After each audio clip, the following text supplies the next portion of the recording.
Dødens lille æble. I de tropiske egne omkring Centralamerika, de karibiske øer og det sydlige Floridas kyster. Den klare blå himmel stråler over hvide strande, hvor hængekøjer er bundet til svajende palmetræer, og delfinerne springer lystigt i bølgerne. Lever også et stedsegrønt, saltvandstolererende træ ved kysten, og i brakvandssumpene. Manceneltræet. Rødderne går meget dybt og er med til at forhindre erosion på strande, og træet udøver en god barriere mod vinderosion i udsatte kystområder. Alt sammen fine egenskaber, der er værdifulde for de lokale økosystemer. Træet har bare én særlig egenskab. Det er giftigt. Fra rod til bladspids. Hele træet er dødsensfarligt. Det er så giftigt, at selv det at stå under træet i regnvejr, og en lille dråbe fortyndet saft falder fra træets grene eller frugt ned på den intetanende, der søger ly for regnen, kan have usandsynligt smertefulde konsekvenser for den, der står under det. Navnet mancenel kommer af spansk manzanilla, lille æble, fordi det ligner et lille gulgrønt æble, og på spansk har det i øvrigt tilnavnet af manzanilla de muerte, dødens lille æble. Og det skulle være Christopher Columbus selv, der skulle have navngivet det, efter at nogle af hans mænd skulle have mærket konsekvenserne af kontakten med det, efter at have slikket på frugterne. Alt ved træet er giftigt. Frugten, barken, bladene og den tygtflydende mælkehvide saft, som udgydes fra frugten og grenene. Det er så giftigt, at der er rapporter om mennesker, der har været i nærheden af træet, selv uden at røre direkte ved det, og har haft en reaktion. Hvilken reaktion har de fået ved at være i nærheden af træet? Jo, træet indeholder en lang række giftstoffer, hvoraf nogen er opkaldt efter træet selv. Hypomanin og manselin samt forbol, der genererer en allergisk reaktion, som forårsager blære på huden, i halsen og i maven, og at stå under dødens lille æbletræ i regnen, som fortynder saften og får den vandopløselige forbol til at dryppe ned på dig, giver blære på huden. Hvis man får det i øjet, er man også ildestedt. Det kan nemlig forårsage midlertidig blindhed. At stille sin bil under manceneltræet er heller ikke nogen god idé. Det kan give skader på lakken. At røre ved træet, at være i kontakt med vand i nærheden af træet, eller bare at trække vejret i nærheden af det under de rette omstændigheder, kan også være potentielt farligt.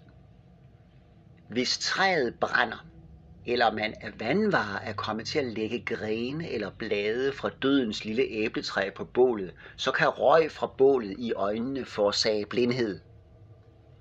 De oprindelige beboere i de egne, hvor træet gror, brugte saften fra træet til deres giftpile. Den spanske opdagelsesrejsende og conquistador Juan Ponce de León, som ledte den første europæiske ekspedition til Puerto Rico og Florida i året 1508, lærte efter sigende træet at kende på den hårde måde. Han blev ramt af en giftpil, der var dyppet i harpiks fra dødens lille æble, og han døde et par uger senere. Dødens æble selv er en forræderisk lille størrelse. Det skulle dufte sødt og smage lidt af guava eller en moden blomme. Først vil den søde smag være fremtrædende. Derefter vil en peberagtig prikken brede sig i munden. Og så bryder helvede løs. Ikke nok med, at frugten vil brænde som en chili fra helvede. Indtagelse af æblet kan blandt andet give opsvulmet mund og hals, synkebesvær, åndedrætsbesvær, opkast, diarré, skader på fordøjelseskanalen, blødninger i maven, sænke blodtrykket fatalt. Hvis man har spist af frugten, skal man øjeblikkeligt søge lægehjælp. De lokale maler ofte et kors på træet, eller sætter advarselsskilte op.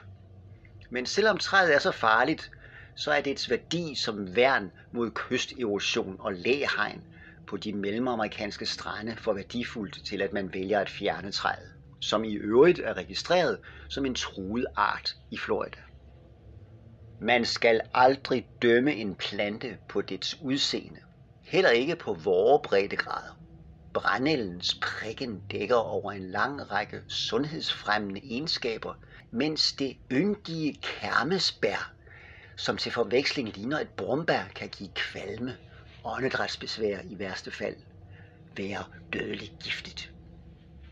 Bjørnekloen og dens mindre slægtning vild pastinak kan give et frygteligt udslæt, og selvom vi kan styre udenom dem, så kan skærmplanterne være ganske bedrageriske. De rummer nemlig den uskyldige kørvel, vild gulerod og den ustyrlige skvalderkål, som faktisk er spiselig. Men skærmplanterne har en dyster side i gifttyden, som er en af Nordeuropas allergiftigste planter. En professor i botanik demonstrerede i felten engang gifttydens jordstængel for sine elever, og senere skrællede han og spiste et æble med den samme kniv og blev hasteindlagt. En anden biologilærer rørte ved planten med fingrene, og giftstoffet cytosin satte en neurologisk reaktion i gang, som gav et øjeblikkeligt angstanfald. Jordstænglen skulle have en ubehagelig, kvalmende, parfumeret duft, som man ikke har lyst til at komme i nærheden af. Og giftens virkning skulle give branden i munden, lammelse af tungen, opkastning, svimmelhed, pupiludvidelse og formørkelse af synsfeltet, hvorefter døden træder ind efter blodige opkastninger og epilepsilignende kramper. Så rejser man ved det azurblå karibiske hav, eller som end bare i Utterslev Mose, er det en god tommelfingerregel at gøre sin research på den lokale flora, og ikke spise en plante, som man ikke kender, også selvom den er yndig og dufter sødt og lokkende, og slet ikke, hvis et rødt kors er malet på dens stamme.